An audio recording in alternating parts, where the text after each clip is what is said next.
네, 다음 학습할 내용은 순환소수를 분수로 바꿔볼 거예요. 네, 앞서 분수를 소수로 바꾸면 유한소수 또는 순환소수가 된다고 했는데요. 이번에는 순환소수를 분수로 바꿔볼 거예요. 여러분들이 유한소수를 분수로 바꾸는 건 이미 초등학교 과정에서 많이 했어요. 소수 한 자릿수면 10분의 몇, 소수 두 자릿수면 100분의 몇, 소수 세 자릿수면 1000분의 몇, 이런 식으로 말이죠. 근데 이 순환소수는 무한소수이다 보니까 소수점 뒤에 끝도 없이 나와요. 그래서 유한소수처럼 똑같은 방식을 적용해서는 바꾸기가 힘듭니다. 그래서 배워볼 건데요. 순환소수를 분수로 바꾸는 방법이에요.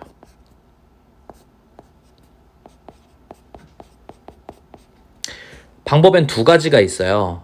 하나는 사실 이제 배우고 나면은 학생들이 공식처럼 되게 자주 쓰는 방식인데, 공식을 배우기 이전에 원리를 배워보는 거예요. 먼저 원리부터 설명을 해드릴게요.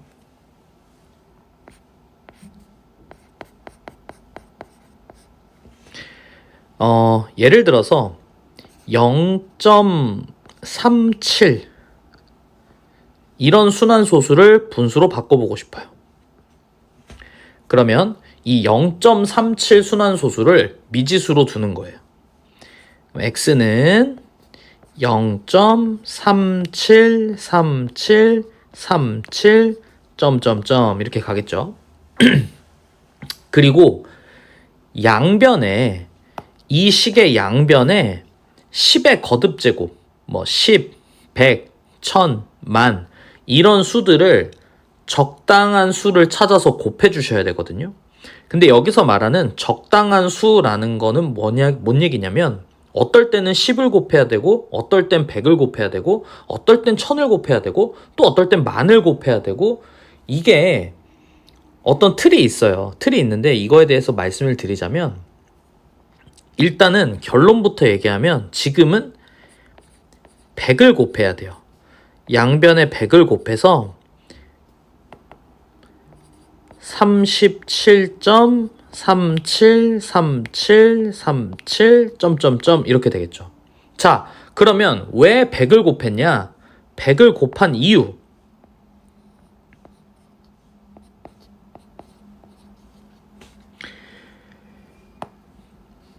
이 식을 서로 뺄 거거든요. 우리가 뺄 거예요. 이 식에서 이 식을 빼볼 건데, 빼면은 재밌는 사실이 뭐냐면 이 소수점 아래 부분, 소수 부분이 같아지죠. 소수 부분이 같아지니까 빼면 어떻게 되겠어요? 없어지겠죠.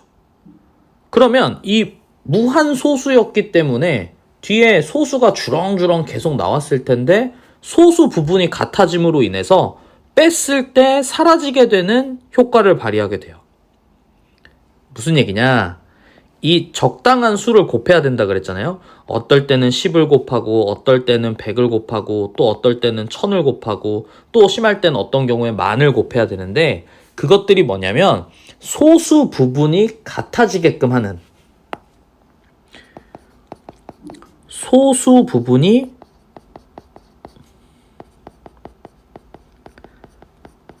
같아지게 하는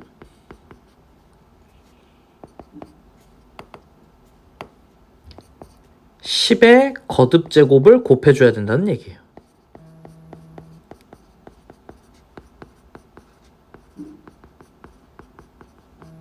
이걸 찾으셔야 돼요. 어떨 땐 10을 곱해야 되고, 어떨 땐 100을 곱해야 되고, 어떨 땐 1000을 곱해야 되냐? 소수 부분이 같아지게 하는 걸 찾아주시라는 거죠. 자, 그래서 둘이 빼볼게요. 빼면 100x에서 x를 빼니까 몇 x가 돼요? 99x가 되겠죠? 99x는 소수 부분이 같아지니까 없어져요. 그럼 37 빼기 0이니까 37이 됩니다. 그러면 양변을 99로 나누면 x는 뭐가 되죠? 99분의 37이 되겠죠.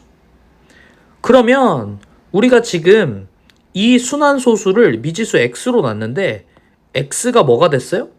99분의 37이 됐다는 거예요.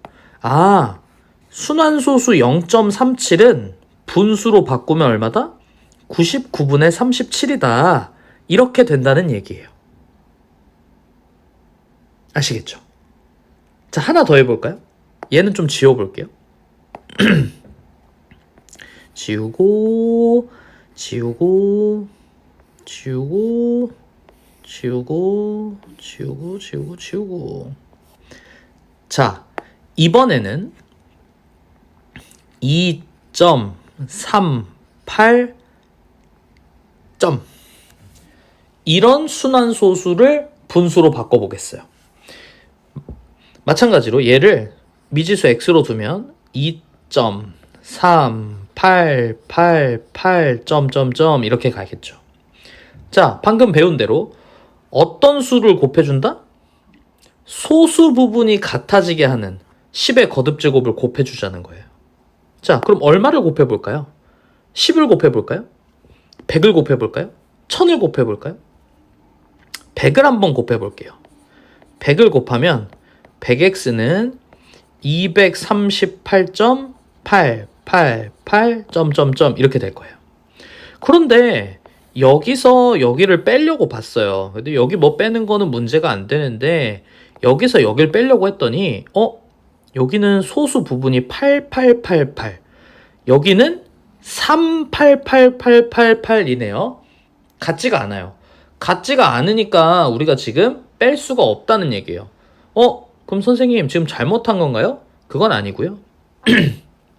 이렇게 소수 부분이 같아지게 하는 10의 거듭제곱을 곱해주자 그랬잖아요. 그래서 곱해서 100x를 만들었죠. 하나 더 만드는 거예요.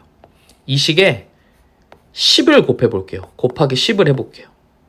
곱하기 10을 하면 10x는 23.888 점점점 이렇게 되겠죠. 오, 그럼 이제 어때요? 888 888 같아졌단 말이에요. 그래서 이제 둘이 빼요. 90x는 888 888 사라지고 215, x는 90분의 215가 돼서 항상 기하분수로 쓰셔야 되거든요. 그러면 90과 215의 최대 공약수를 구해봅시다. 이런 거는 또 제가 암산이 많이 느려가지고 항상 좀 쉽지 않은 부분이 있어요. 더 안 나눠지네요. 그래서 얘는 18분의 43이다. 자, 그럼 이제 어떻게 돼요? 2.38은 x라는 미지수로 놨었는데 그 x가 18분의 43이 된다는 거죠. 그래서 2.38이라는 순환소수는 분수로 나타내면 18분의 43이구나 라는 걸 알 수 있다는 얘기입니다. 자, 정리해보면 지금 순환소수를 분수로 바꾸는 방법에 대해서 원리를 설명해 드리고 있는데요. 제일 중요한 건 이거예요. 제일 중요한 건 순환소수를 미지수로 둔 다음에 양변에 10, 100, 1000만 이런 10의 거듭제곱을 곱해줘야 되거든요. 그럼 10의 거듭제곱을 곱해줄 건데 과연 어떤 걸 곱해야 되냐 늘 헷갈릴 수 있어요. 근데 핵심은 소수 부분이 같아지게 해야 된다는 거예요. 소수 부분이 같아지게 해야 이렇게 지금 뺐을 때 소수 부분이 없어지면서 뒤에 주렁주렁 달려있던 무한소수가 사라지게 되는 거죠. 그래서 이 원리를 이용해서 이 다음번에는 과연 어떻게 하면 좀 더 공식처럼 순환소수를 분수로 바꿀 수 있는지 공부해 보겠습니다.